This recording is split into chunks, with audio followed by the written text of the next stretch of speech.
Hey, it's Bill here at Going Bright. So welcome back. Wanted to do a quick update. I know part of the title of the show is for comparing California versus Florida.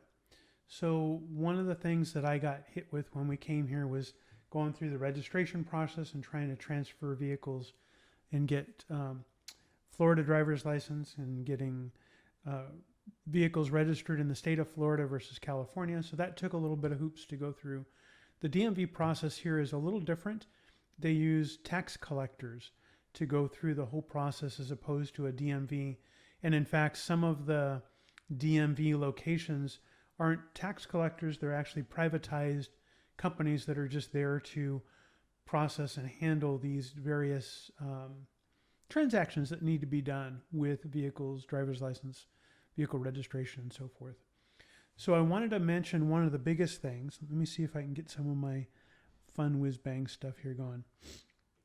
So from their registration site, what we have is what it costs for a vehicle to be registered. So cars for a year are just $32.50. This is after it's transferred. This is like your second year you've been here or whatever, because there are some taxes and things that come in, but they aren't really stupendous.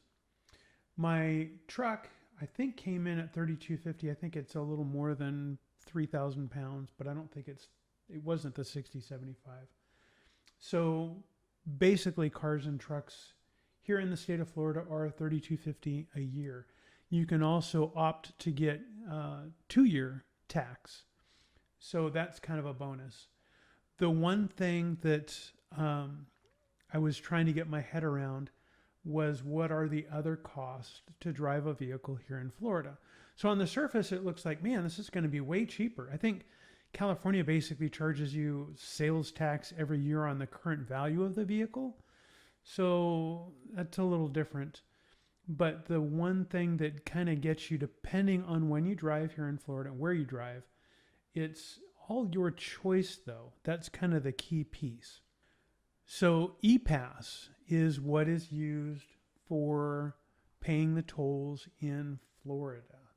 Now, the way that it works is I have a transponder that I stick on the windshield, and every time I go under one of these readers, it clicks off and says, oh, you must have traveled this particular section of toll road. Well, most of the roads here in Florida that I use are toll.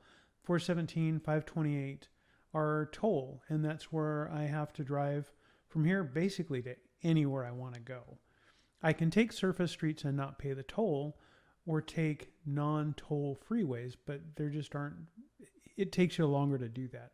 I-4 here is not a toll road, which runs over kind of near the Disney Universal Studios area.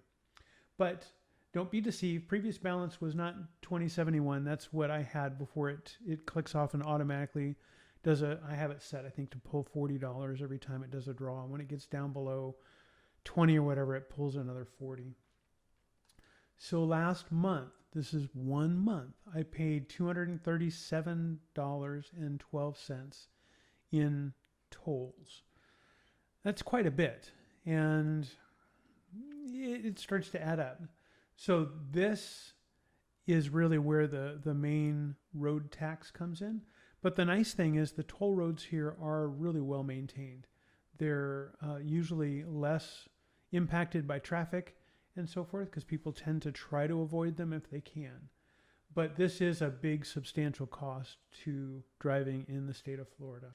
Gasoline is another change in the values between California and Florida. In Florida right now, gas is at $2.67 roughly, and this is recorded on December 22nd.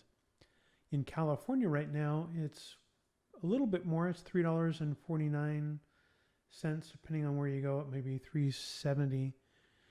The interesting thing is Florida, the price across areas where you drive is a little more consistent, whereas in California, it's definitely, there's spikes and valleys depending on where you go.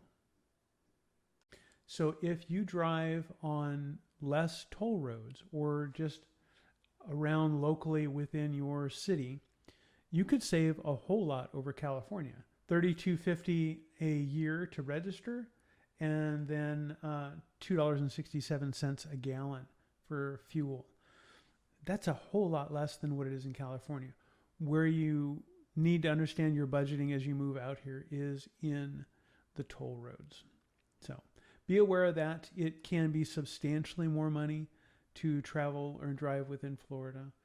But if you're budget wise and you plot your course better, then you certainly can get around and not pay those tolls. Anyway, if you get a chance, subscribe. If some of this information has been helpful to you, I appreciate it. And if you have any comments or questions, go ahead and hit them down in the comments.